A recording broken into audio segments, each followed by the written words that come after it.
Pode ser, queridos.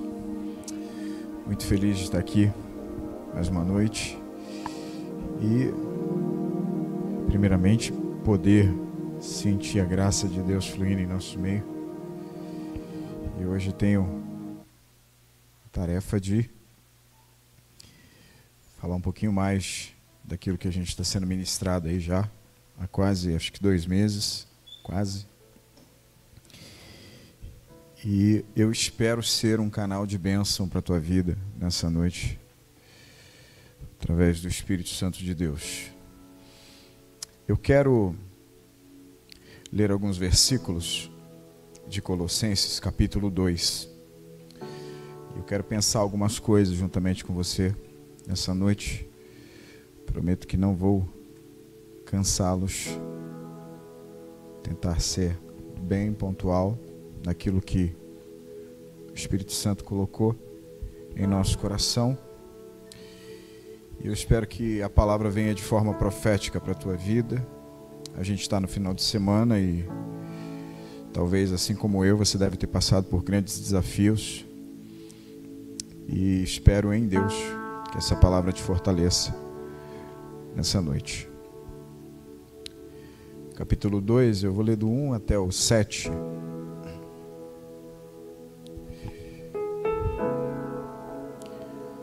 Porque quero que saibais quão grande combate tenho por vós, pelos que estão em Laodiceia, e por quantos não viram meu rosto em carne, para que os seus corações sejam consolados e estejam unidos em amor, e em todas as riquezas da plena certeza da inteligência, para conhecimento do mistério de Deus e Pai e de Cristo, em quem estão escondidos todos os tesouros da sabedoria e do conhecimento. E digo isto para que ninguém vos engane com palavras persuasivas, porque ainda que esteja ausente quanto ao corpo, contudo em espírito estou convosco, regozijando-me e vendo a vossa ordem e a firmeza da vossa fé em Cristo. Como, pois, recebeste do Senhor Jesus, assim também andai nele, enraizados e edificados nele, e confirmados na fé, assim como fostes ensinados, nela, abundando em ação de graças. Essa canção que nós acabamos de entoar, ela tem falado muito na minha alma, assim, ela fica, na verdade, tocando, né? Às vezes eu acordo de madrugada e estou cantando essa canção, porque há uma necessidade muito forte em nós de enraizarmos no Senhor. Quando a gente olha para o contexto da carta de Colossenses, a gente começa a ter uma percepção melhor de toda essa fala do apóstolo Paulo. E a gente fluiu durante todo esse tempo dentro desse tema, enraizados, arraigados, edificados. A gente está já ouvindo essa palavra há algumas semanas e de fato eu tenho pensado muito sobre isso, sobre essas raízes. Talvez Paulo está tão preocupado, e Paulo, quando ele traz esse ensinamento, ele está combatendo falsos ensinamentos que se ergueu na igreja de Colossos. E Paulo está dizendo assim, olha, se não houver raiz, toda árvore que não tem raiz é uma árvore mentirosa. Ela está ali apenas por aparência. Toda casa que não tem uma boa estrutura é uma casa de engano. Ela está ali, mas não tem vida útil, não tem vida prática. Imagina você ter uma árvore no seu quintal que não tem raízes. Que benefício tem essa árvore? Qual o propósito dessa árvore? Imagina você morar numa casa que não tem um bom fundamento. Não existe uso, está ali apenas por aparência. É como se Paulo dissesse a essa igreja: uma vida sem raízes não é uma vida verdadeira em Deus. Não existe evangelho verdadeiro se não houverem raízes em Cristo. E não são raízes em qualquer lugar, são raízes em Cristo. Não é edificado em qualquer lugar, é edificado em Jesus.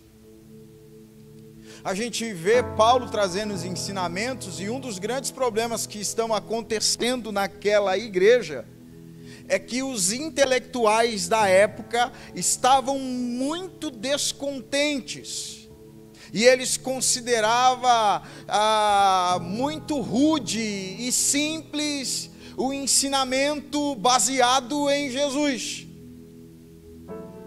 Ouviam aquela palavra do tal Nazareno que nasceu numa manjedoura, pobre, e que aquele pobretão, desculpa a expressão, era o salvador do mundo. Os filósofos olharam para aquilo e falaram: não é possível, isso é muito simples. Não dá para se salvar uma vida e entrar na eternidade através de um Nazareno pobre que morreu na cruz envergonhado. Como assim? Essa palavra não é suficiente. E a partir daquilo, eles começam a inventarem para si mesmos uma nova via em direção a Deus. Começaram a recapear a estrada que já estava asfaltada, para você entender um pouco disso. Começaram a criar coisas intermediárias. Olha, deixa eu te falar uma coisa. O pastor Márcio bateu muito nessa tecla durante esses dias. Jesus é mais do que suficiente. Não, Jesus não é suficiente. Jesus é muito mais do que suficiente.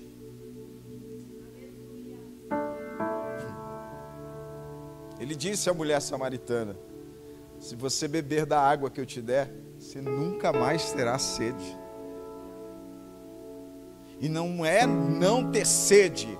Jesus ainda fala assim: além de você não ter sede, eu vou te habilitar a matar a sede dos outros. Como que ele diz isso, bispo? Ele fala: você vai tomar, não vai sentir sede, e rios de água viva vão fluir de dentro do teu interior. Sabe o que ele está dizendo? A tua sede vai ser sanada, e além disso, eu vou te dar condição para você sanar a sede dos outros. Jesus em você não vai apenas matar a tua sede, vai matar a sede da tua casa, da tua família, das pessoas no teu trabalho. Todos aqueles que chegarem a você vão sentir o prazer da graça. Porque a graça esconde algo, me permita falar dessa forma, muito louco. Porque quando você se banha na graça, pode não acontecer nada no teu exterior, mas é uma alegria incontrolável, é uma vida abundante. Essa vida abundante não significa que você não vai passar, deixa eu usar a fala, não significa que você não vai morrer, e não estou falando no sentido literal, mas é como se Deus dissesse: eu te dei tanta vida que você vai morrer tantas vezes, você vai ressuscitar tantas vezes. Você não tem essa sensação? Tem dia que você vai deitar e fala: a vida acabou para mim. Olha Jesus falando. Aí Jesus visita seu sono. Lembra do Elias?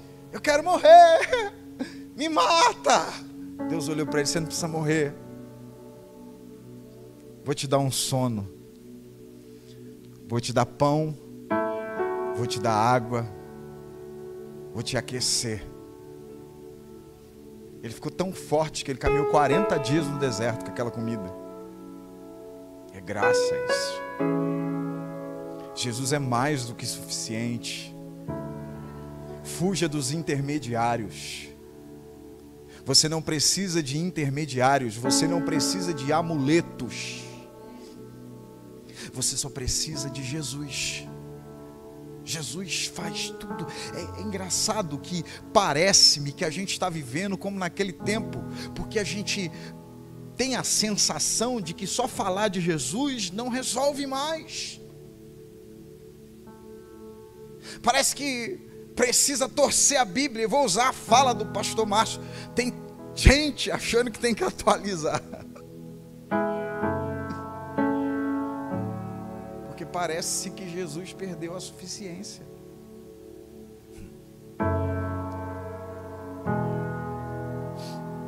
A gente precisa entender que Jesus, ele é suficiente. Eu aprendi uma coisa. A religião, ela é necessária. Mas religião sem espiritualidade se torna apenas religiosidade. A religião é a estrutura.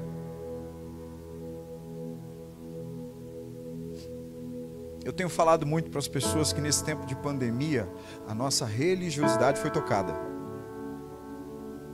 O ajuntamento, as reuniões, a religiosidade foi tocada.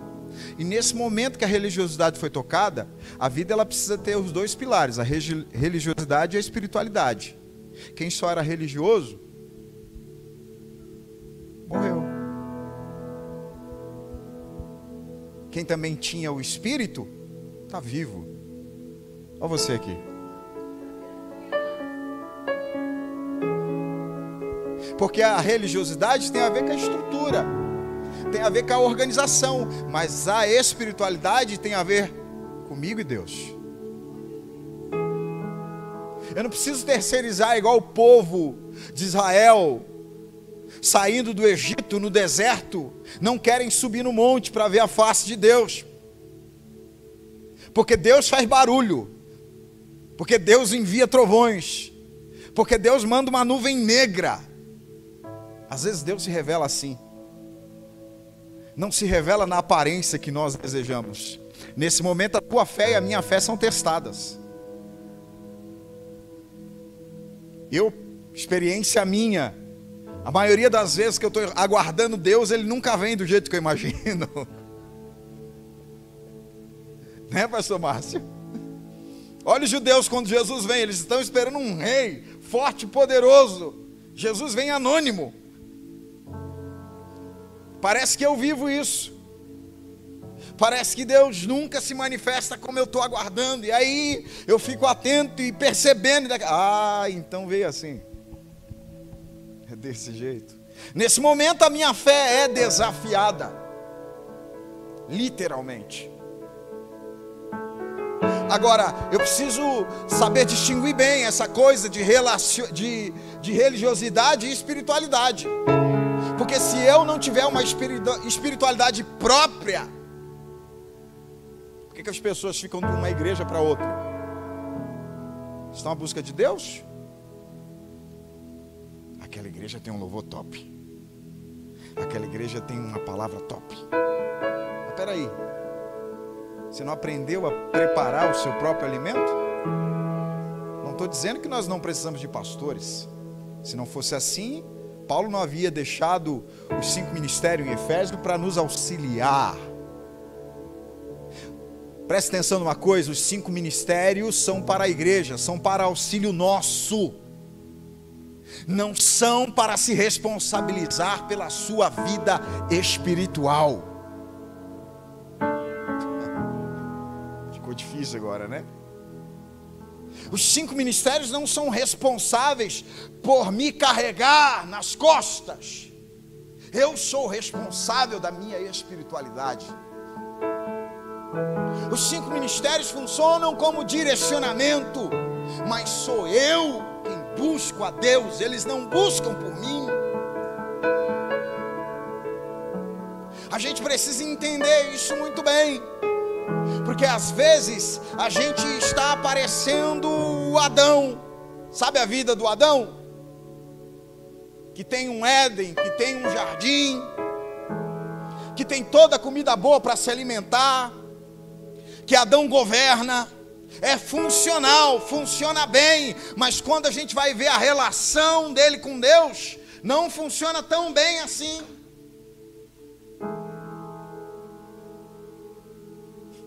É muita função e pouca relação. E Deus não quer você por causa das suas funções. A maior expectativa de Deus em mim e em você não são as nossas funções.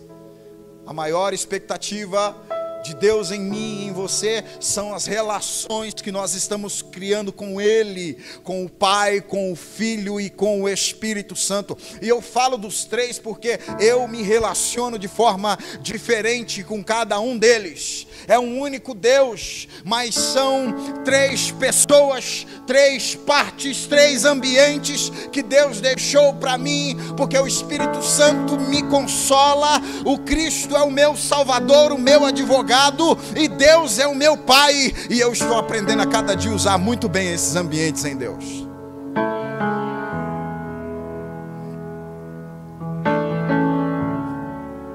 Paulo vai discorrer o texto, e no capítulo 1, versículo 13, ele fala algo muito poderoso, que Josafá falou, disse aqui quando ministrou, pastor Márcio também, e eu quero falar mais uma vez desse versículo, que é o 13 do capítulo 1, o qual nos tirou da potestade das trevas, do poder das trevas, do governo das trevas, e nos transportou para o reino do Filho do seu amor. O sentido da palavra no grego, Paulo talvez ele está olhando para dois reinos quando entravam em batalha. E o reino vencedor pegava os súditos do reino perdedor e levava para seu próprio reino. Você lembra de Daniel? Quando Nabucodonosor entra em Jerusalém e ele queima o templo, ele derruba os muros e ele pega todos aqueles homens e leva para dentro da Babilônia. O que Paulo está querendo dizer é que Jesus entrou no reino das trevas e ele amarrou o valente e ele nos pegou e disse: agora vocês vão, deixa eu falar do nosso jeito para você entender, agora vocês vão para a minha casa. Agora vocês vão para o meu reino. E quando a gente lê essa palavra, nos transportou para o reino do Filho do seu amor, não é tão simples assim, porque a palavra transportou, um dos sentidos dela no grego é: eu faço mudar o seu lugar. Vamos trabalhar algumas palavras aqui, porque o reino de Cristo, do Filho do amor do Pai, ele tem muito mais coisa a revelar a nós do que amor. Paulo está dizendo: eu faço mudar o seu lugar de trevas e te levo para a luz. Eu faço mudar o seu lugar de escuridão e de cegueira e te levo para um lugar onde você vai enxergar as coisas a partir da graça, é claro. Eu faço mudar o seu lugar de escravidão e te levo para o lugar da liberdade. Porque, cara, se tem uma coisa que Jesus me fez, é livre. Não me sinto preso, me sinto à vontade para orar, para louvar. Eu tenho quase 40 anos de evangelho, assembleano, e vi muita coisa nessas 4 décadas. Muitas mudanças aconteceram no nosso meio. Mas se tem uma coisa que eu aprendi hoje, é entrar na presença de Deus com a fala que Cristo ensinou aos discípulos lá atrás: Pai nosso. O Pai é nosso, o pão é nosso, é tudo nosso. Paulo vai dizer isso em Coríntios, se eu não estou enganado. Tudo nosso. Eu faço mudar o seu lugar de condenação para o lugar de perdão. Eu faço mudar o seu lugar de poder do Satanás para o poder de Deus. Agora, a começar do capítulo 2, versículo 1, eu preciso pontuar algo aqui. Porque a gente está perdendo um pouco da sensibilidade do que Deus espera de nós. Olha o que Paulo vai dizer no versículo 1, e eu leio de novo. Porque quero que saibais quão grande combate tenho por vós. Vou dizer de novo. Paulo está dizendo à igreja de Colossos: olha, eu estou lutando por vocês. E essa luta não é pequena, é uma grande luta. Agora deixa eu te falar uma coisa. Paulo está dizendo que está travando uma batalha. E essa batalha é dura, mas Paulo está preso.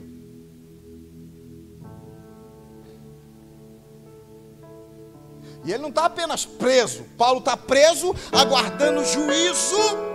Que ele foi preso por Nero e provavelmente não, ele está aguardando o juízo de uma condenação. Agora Paulo está preso, aguardando sentença, ele vai morrer, e ele está dizendo à igreja de Colossos: eu estou travando uma grande batalha por vocês. Paulo está pelejando essa guerra com espadas?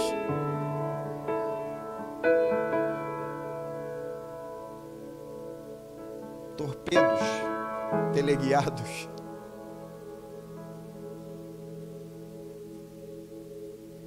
Ele nem conhece a igreja. Paulo está orando. Era uma luta em oração. Deixa eu te falar uma coisa. Orar não é algo insignificante não, viu? Porque a gente vive em um tempo em que as pessoas dão pouco valor à oração. A gente agora está em tempo de pandemia e, por natureza, algumas pessoas estão em casa nesse momento assistindo. Mas você lembra de quando nós estávamos a todo vapor? Culto de festa, culto da família, culto do milagre, culto das cadeias quebradas. Desculpa, pastor Márcio. Estou brincando com o pessoal. Ó, culto do corredor do...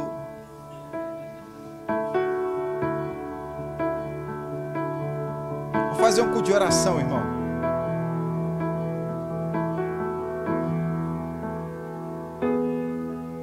Por quê? Como é que essa igreja fala que ama tanto a Deus, mas não fala com Deus?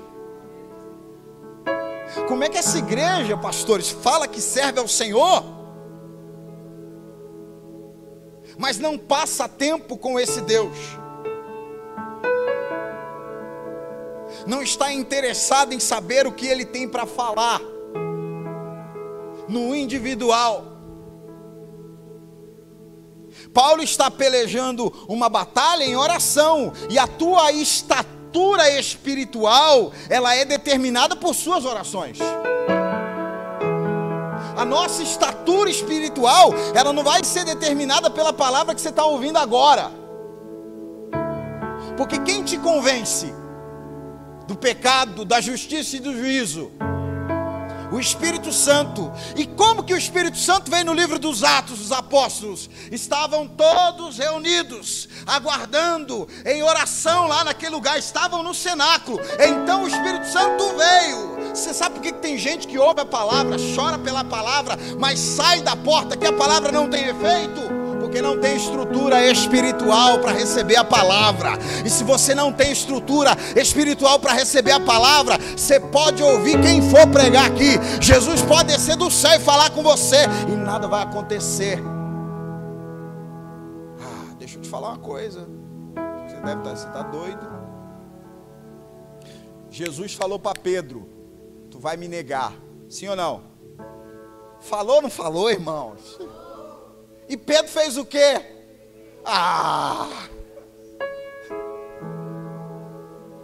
Por quê? Jesus leva ele para o Getsemane e fala assim, ó, ora comigo.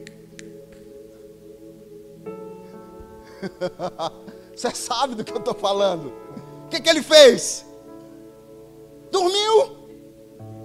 Jesus pregou para ele, falou o que iria acontecer, disse da palavra. Não, o problema não é quem prega para você, cara.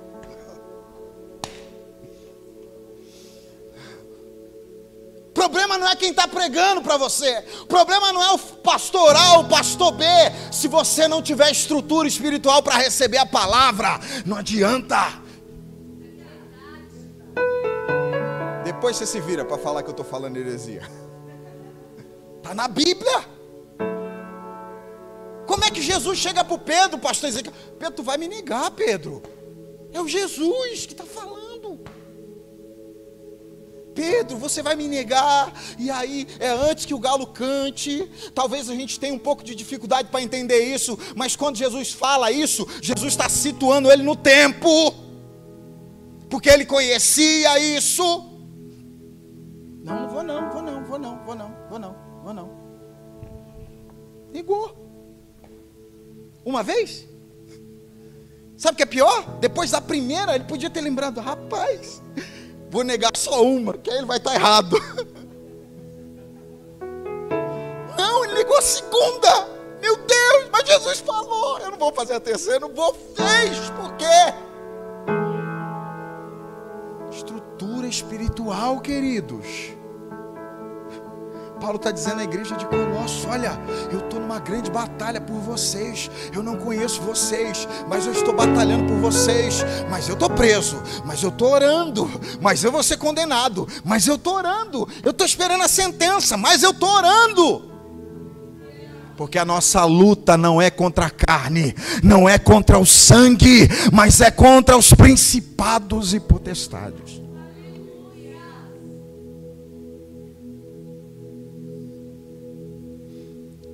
Tem coisa que você espera muito para ativar a sua fé. Espera muito. Você tem que se antecipar, irmão. Ter fé não é você deitar azeite nas vasilhas e o azeite não acabar. Ter fé é você pedir vasilha. Porque deitar azeite, você está de porta fechada, não se expõe para ninguém. Agora pedir vasilha, você tem que bater nas portas. Empresta vasilha, me dá vasilha. Ter fé é isso. Ter fé não é ela com a porta fechada e os filhos dentro de casa, derramando azeite, não. A atitude de fé daquela mulher foi quando ela saiu a pegar. E aquela atitude determinou a quantidade do milagre que ela iria viver. Porque o azeite só parou depois que as vasilhas acabaram. Jesus, que horas são?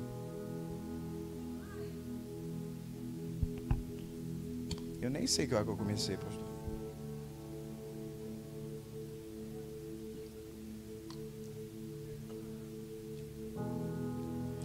Agora, eu quero falar desse negócio, dessa coisa dos arraigados.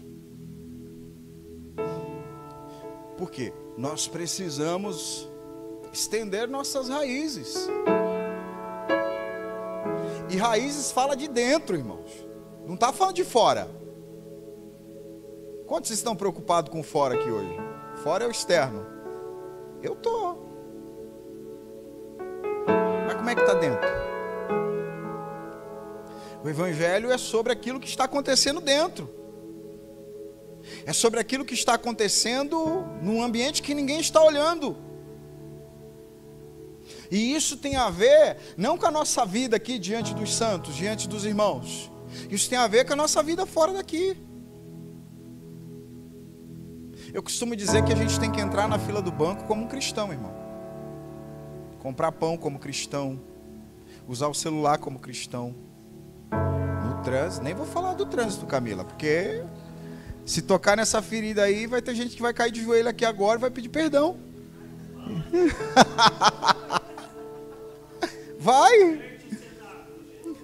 Vai largar a Bíblia e vai. Eu vou fazer apelo aqui no final.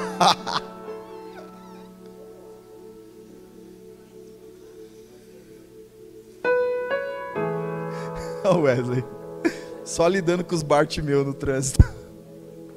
Você tem que orar para os caras curar, para ver. Então, essa coisa assim, de estar arraigado, é a profundidade, é o quanto você decidiu descer. É o quanto você decidiu ir para esse lugar onde ninguém te vê e trabalhar nisso. Irmãos, você pensa que esse negócio é fácil? Jesus vai dizer um momento aos discípulos: aqueles que ouvem as minhas palavras e guardam elas, praticam, eu comparo eles a um homem que construiu sua casa onde? Raciocina aqui comigo, ó. Jesus está falando de obediência, sim ou não? Ele fala, aquele que obedece, ele é igualzinho quem está construindo uma casa onde? Irmão, você já tentou lançar fundamento na rocha? Você cava, gasta ferramenta, gasta recurso, gasta tempo, gasta força, gasta ânimo, e quando você vai ver o resultado do trabalho, ó, tem gente que obedece Deus 1, 2, 3 vezes, já quer ver os negócios acontecer já. Só porque veio para o culto um mês inteiro, não faltei um dia esse mês, pastor Márcio, eu quero meu milagre. Não, obedecer a Jesus é esse negócio aí. Sabe por quê? Você está obedecendo, você não está conseguindo ter e chegar a lugar nenhum, porque você não vê a hora de construir alguma coisa. Mas você tem que cavar a profundidade correta. Você vai cavando, enquanto você está cavando, suas mãos vão ficando calejadas, seus braços vão ficando fortes, você vai ficando queimadinho do sol. Os primeiros dias você conseguiu trabalhar 6 horas, depois você já está trabalhando 8, daqui a pouco você está trabalhando 10, porque a obediência às vezes não muda o teu exterior. A obediência a Jesus vai trabalhar o teu interior, vai fazer você aprofundar-se na vida com Deus. Você pensa que a tua obediência é para santificar Deus, cara? Não posso ficar nervoso aqui no cenáculo.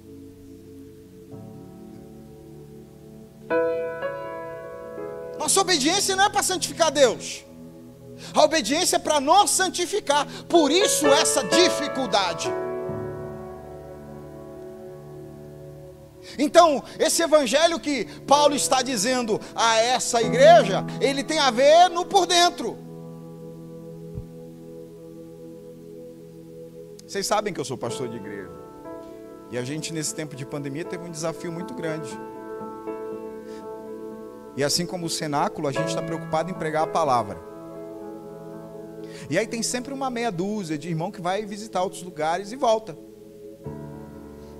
Falou, bispo, teve um obreiro que falou para minha filha de 16 anos viu que o que o pastor estava pregando era heresia.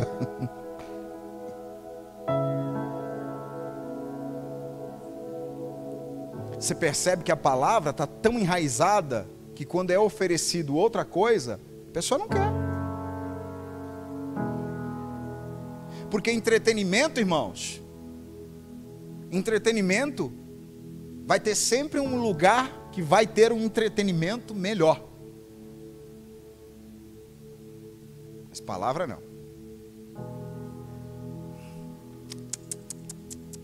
Palavra não.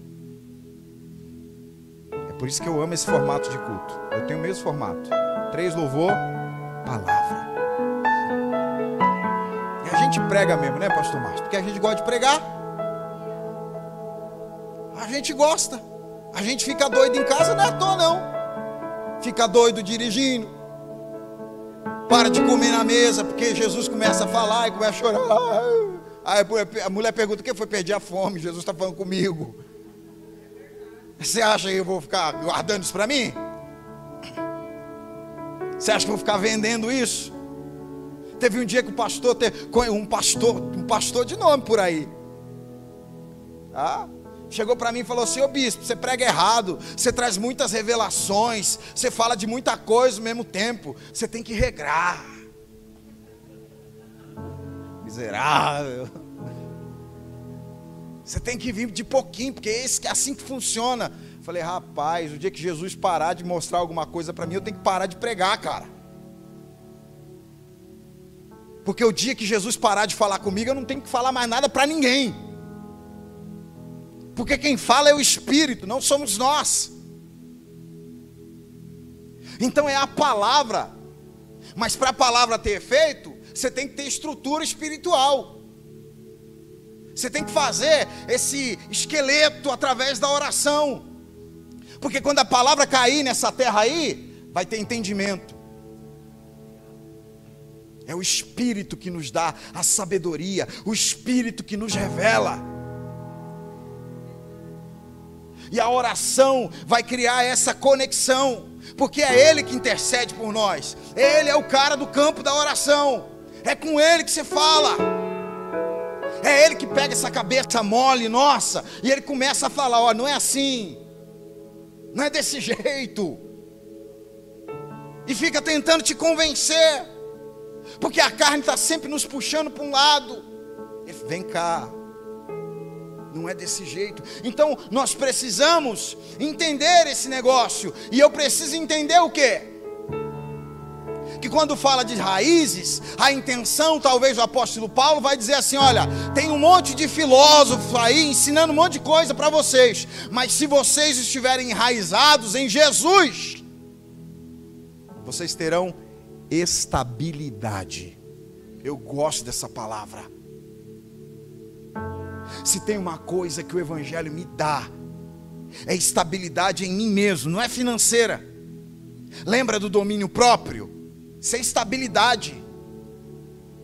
Eu acho fantástica a maneira que o Espírito Santo nos equilibra. Ele vai te dar estabilidade. Esse enraizamento vai te dar estabilidade na frutificação, no fruto. E qual é o fruto? Nós já falamos disso. O fruto é o amor, é a alegria, é a paz. Isso é fruto. Porque tem gente que às vezes, eu estou frutificando, o que você está fazendo? Eu estou convertendo um monte de alma. Mas está no trânsito, xinga todo mundo. Não abre a mão nem para dar tchau. Se tem uma coisa que Jesus faz comigo e fez comigo, quando eu tive um encontro verdadeiro com Ele, é uma coisa chamada generosidade. Sabe por quê? Jesus quando entregou a vida. Irmãos, tem uma coisa que Deus é generoso. Malaquias 3,10 vai dizer que, olha Deus dizendo para você, você traz a 10ª parte para mim. Não é assim que Ele fala? Sim. E quando Ele vai te dar, o que Ele fala? Bênção sem? Bênção sem? Olha Deus, quando você traz para mim eu estou exigindo só uma parte, mas quando eu vou lhe dar, eu te dou sem medida. Deus é generoso, nos dá sem medida. Deus não é controlador, Deus não fica contabilizando. Aí a pessoa fala, estou dando fruto, está dando que fruto que você está dando? Um dia os fariseus estavam lá meio arrogantes com Jesus, falando que era filho de Abraão, que não sei o que. Jesus falou, ó, se vocês se calarem, rapaz. Primeiro disse, ó, Deus pode suscitar filhos de Abraão das pedras. Tem um outro momento que ele fala assim, se vocês se calarem, as pedras vão clamar.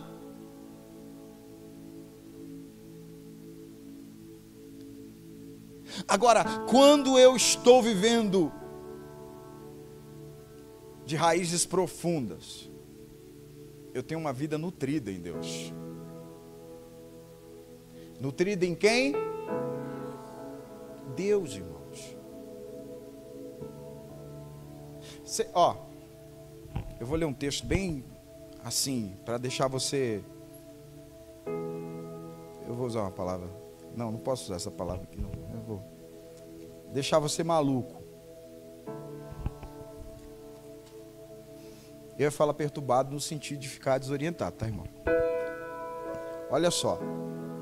1 Coríntios, capítulo 10.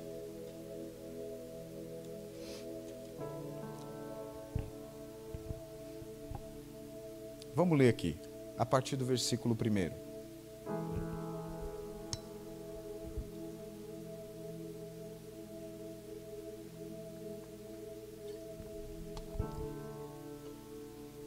Olha só. Ora, irmãos, não quero que ignoreis que nossos pais estiveram todos debaixo da nuvem, e todos passaram pelo mar, e todos foram batizados em Moisés, na nuvem e no mar. E todos, versículo 3, e todos comeram de uma mesma comida, o quê? E beberam todos de uma mesma bebida espiritual, porque bebiam da pedra espiritual que os seguia. A pedra era Cristo. Paulo está falando que o povo que está no deserto, esse povo comeu que tipo de comida? Espiritual. Que tipo de bebida? Agora, qual era a reclamação deles? A comida do Egito era... Lá no Egito tinha cebola, tinha alho. Olha o que Paulo está dizendo, é muito sério, porque o seu enraizamento determina o tipo de nutrição que você está recebendo. Paulo está dizendo, Deus estava dando uma comida espiritual para o povo no deserto, uma bebida espiritual, só que o povo estava o quê? Insatisfeito. Aí a pergunta é, do que adianta Deus te dar uma comida espiritual se o seu apetite é carnal?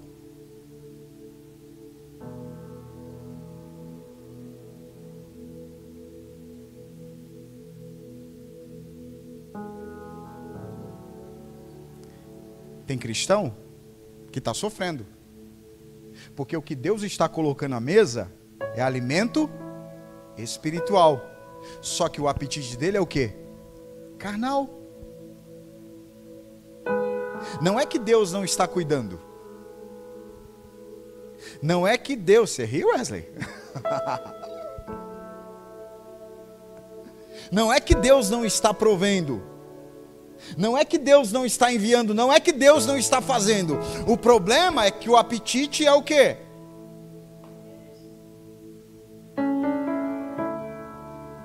Eu tenho um cachorrinho lá em casa. Faz 3 meses que ele está em casa. Não é um cachorrinho, já está quase do meu tamanho de pé. Bruto. Coloquei um portão no corredor, aqueles portáteiszinhos, ele já derrubou, irmão.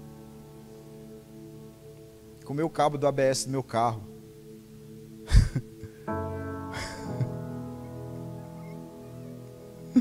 Arrancou o lacre do cavalete de água. Cabo de aço, irmão. É o Mike, eu amo ele. Eu dou ração, ele come.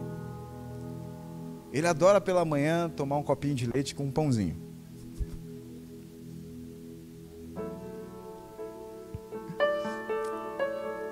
Dá legume para ele, irmão. Esse dia eu estava comendo uma banana, ele estava olhando tanto, eu falei, vou te dar um pedaço, seu miséria, você vai ver. Joguei lá, ele chorou e deixou. Banana é comida, mas ele não quis, por causa do apetite dele. Eu acho que a gente precisa bater um pouco mais nessa tecla hoje aqui. A gente precisa falar desse seu apetite, desses seus desejos, dessa sua busca, dessa sua necessidade. Porque se esse enraizamento seu não estiver em Jesus, as coisas vão se distorcer do lado de fora.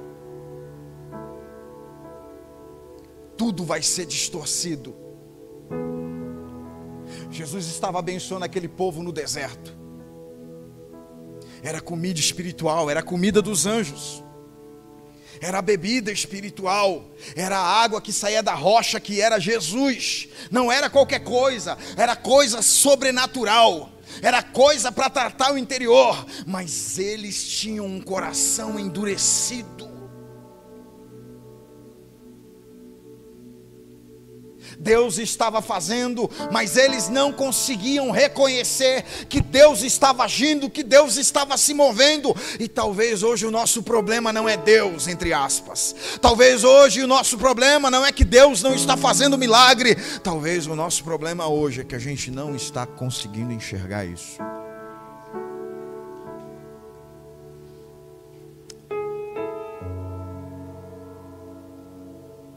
Tá bom aqui, não vou bater mais nisso não. Estou terminando.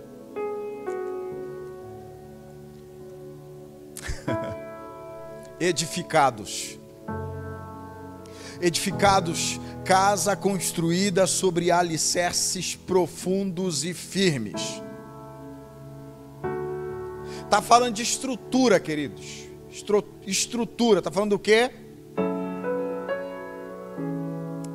Testar agora vocês agora, ó. Igual o inimigo se levantando. Você lembra o que está escrito em Daniel capítulo 2?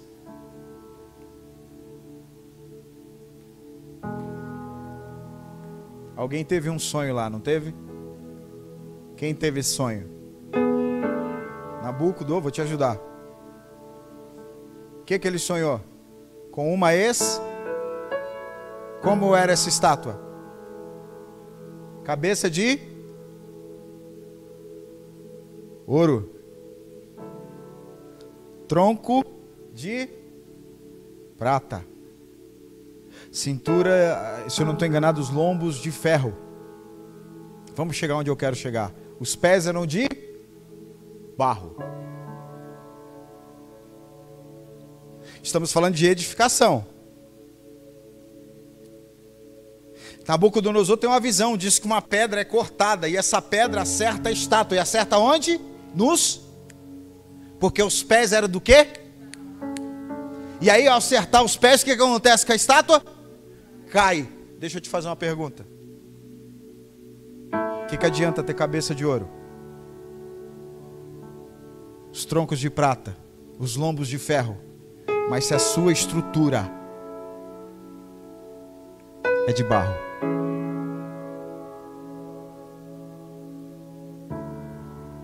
não adianta nada.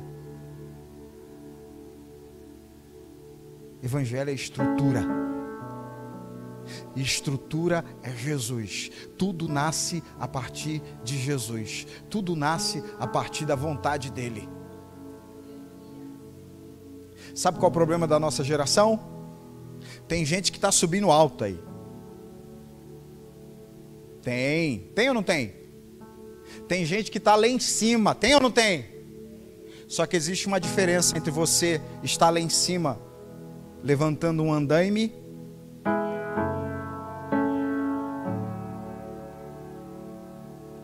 ou construindo um prédio. Tem gente que está em cima do andaime e está achando que fez alguma coisa em Deus, só porque a visão está privilegiada. Você sabe o que é andaime, não sabe? Andaime não é casa. Andaime não é construção. Andaime te leva lá em cima. Apenas. Você ergue um andaime de 5, 10 metros de uma hora para outra. Rápido. Precisamos ter essa consciência de que nossas construções em Deus são trabalhosas. O pastor Josué diz que quem nasce da noite para o dia, quem cresce da noite para o dia é monstro.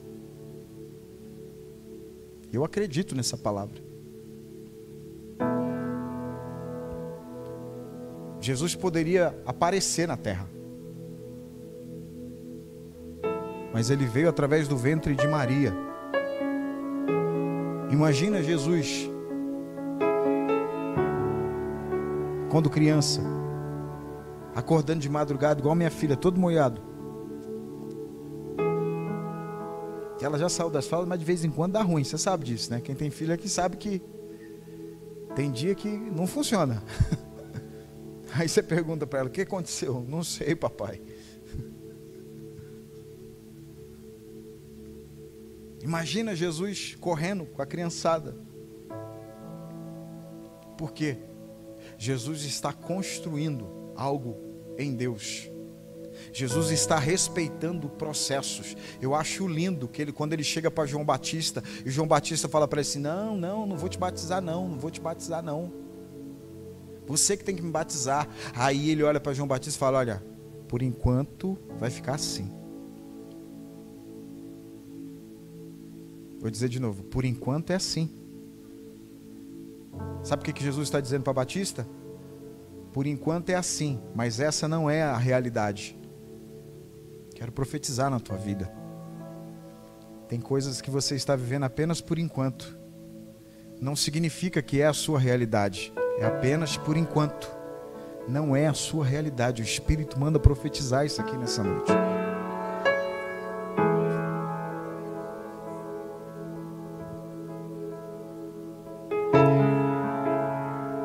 Deus quer que nós venhamos construir coisas reais na presença dEle.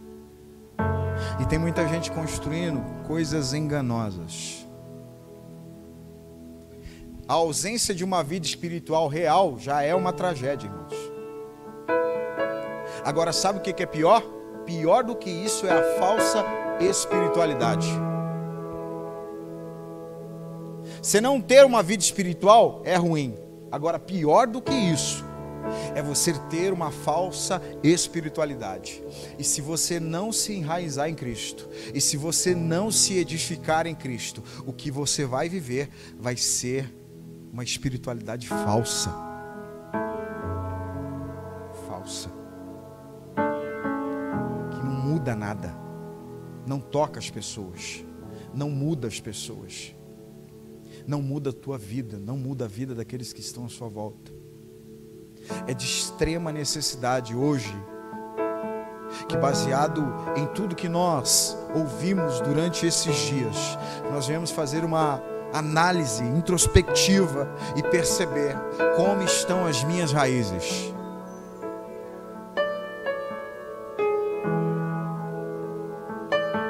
Davi foi um cara extraordinário, não foi? Aí você chega lá no Apocalipse, João está falando algo a respeito de Jesus. Vai dizer que Jesus é a raiz de Davi. Você entende por que Davi era um cara extraordinário? O Apocalipse está lá. Ele é a raiz de Davi. Davi não era extraordinário à toa. Davi estava enraizado em Jesus. Não significa que Davi não pecava.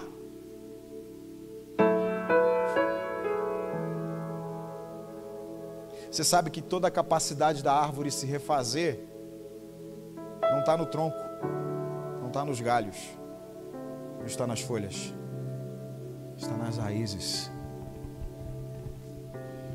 A capacidade de se refazer. Irmão, não tenha medo de ter que se refazer.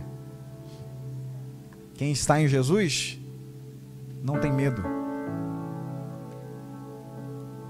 Já passei por muitos processos na minha vida. O salmista vai dizer que muitas são as aflições do justo, mas o Senhor o livra de todas. Porque o que te nutre é o próprio Senhor. Os outonos e invernos das nossas vidas virão e vão olhar para nós e vão dizer: secou, morreu. Mas nós estamos enraizados. E quando a primavera chegar, a nossa vida se refaz nele. O justo florescerá como a palmeira, crescerá como o cedro no Líbano. É louco o cedro crescendo, sabe por quê? Joga-se a semente, ele passa 3, 4, 5 anos fazendo sabe o quê? Se enraizando no meio daquelas pedras. Daqui a pouco, o que ele não cresceu em 3 anos, ele cresce em 1. Porque as raízes estavam prontas para receber o crescimento.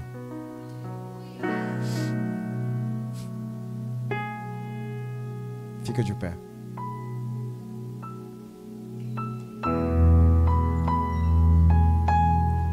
Posso chamar o David para cantar com a gente? David, eu vou matar minha vontade agora. Eu vou matar minha vontade agora. Vou cantar esse hino. Você subiu o tom para mim?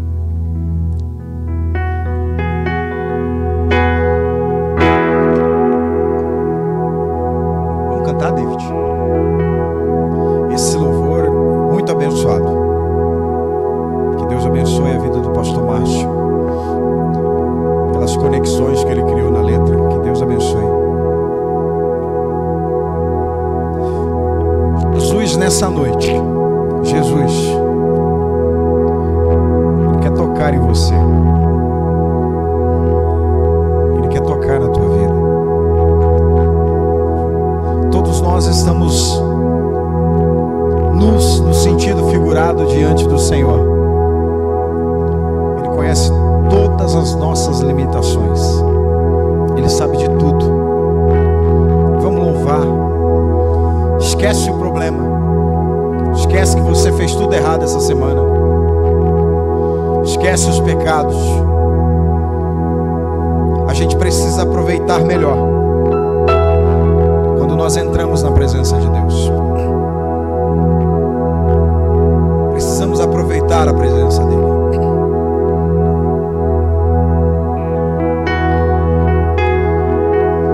Como a costa anseia pelas águas, assim anela por ti, Senhor, minha alma, oh, minha alma.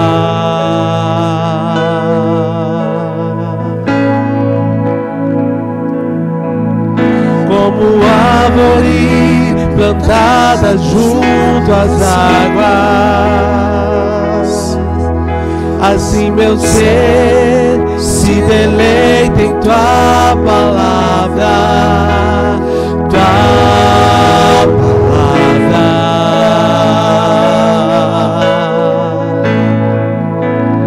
Tua palavra.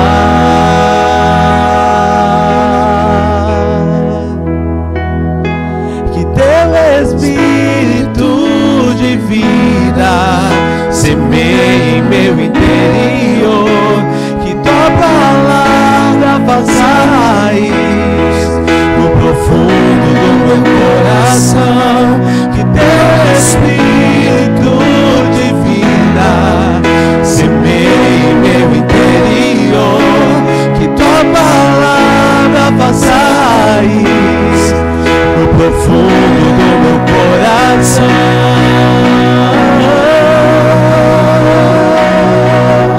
Mantém-me firme e arraigado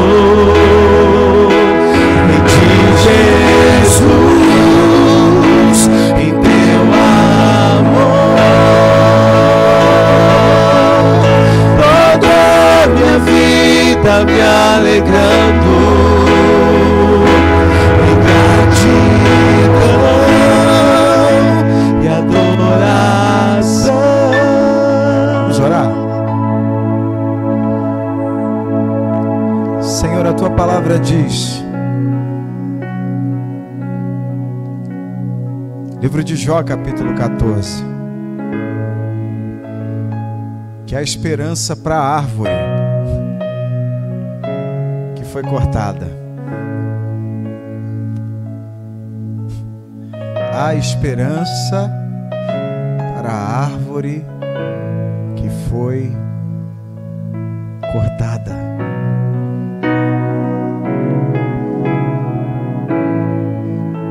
Jó, quando falava isso, estava em meio a um conflito. Ele não sabia ainda que a árvore era ele, que nós somos árvore. a esperança para a árvore que foi plantada. E ainda que esteja morta,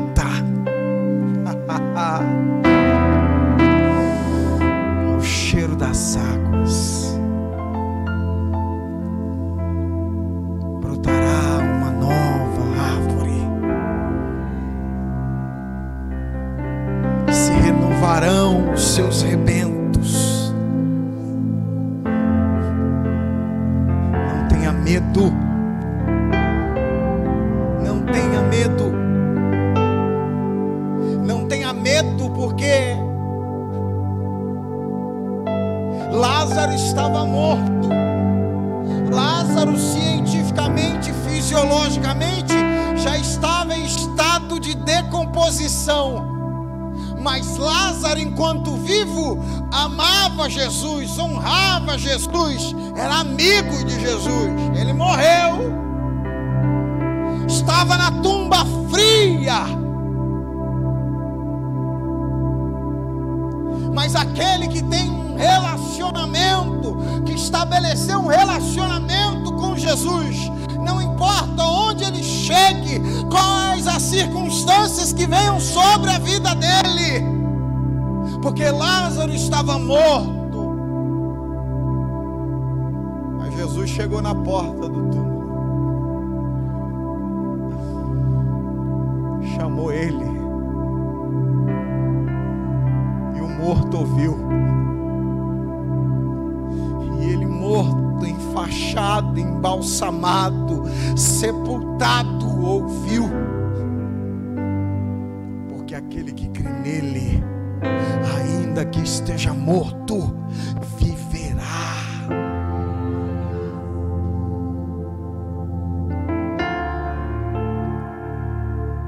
Jesus está chamando o seu nome hoje.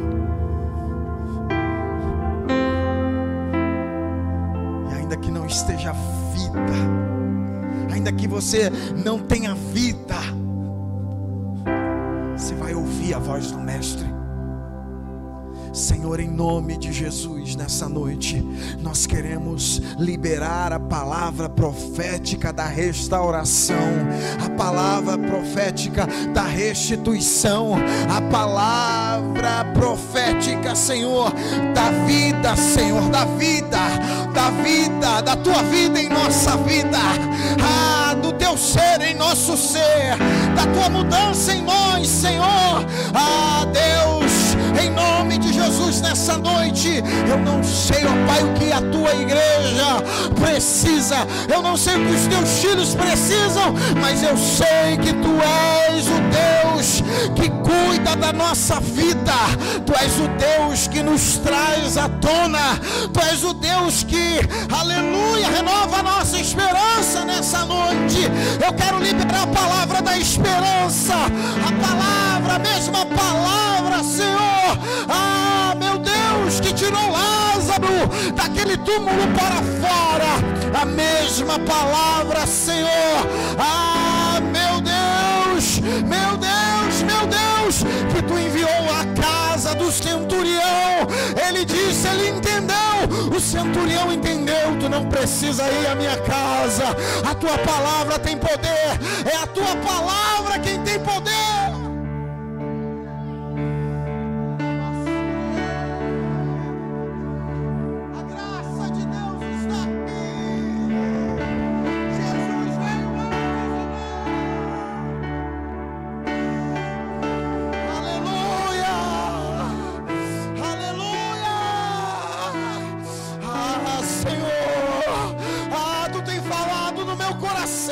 Que tu vai tocar nesse povo hoje, que tu vai tocar nas famílias, em nome de Jesus, em nome de Jesus, em nome de Jesus.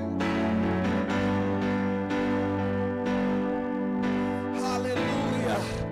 Eu profetizo, aleluia, as bênçãos do céu sobre a tua vida, sobre a tua casa, sobre a tua família. Eu profetizo as bênçãos dos céus sobre a tua saúde. Eu profetizo as bênçãos dos céus sobre, aleluia, o teu trabalho, o teu celeiro, em nome de Jesus. Que o Espírito Santo venha como fogo sobre a tua vida e queime o pecado, queime a mentira, que Ele molde o teu caráter nessa noite, porque o Pai te ama, porque Ele te ama.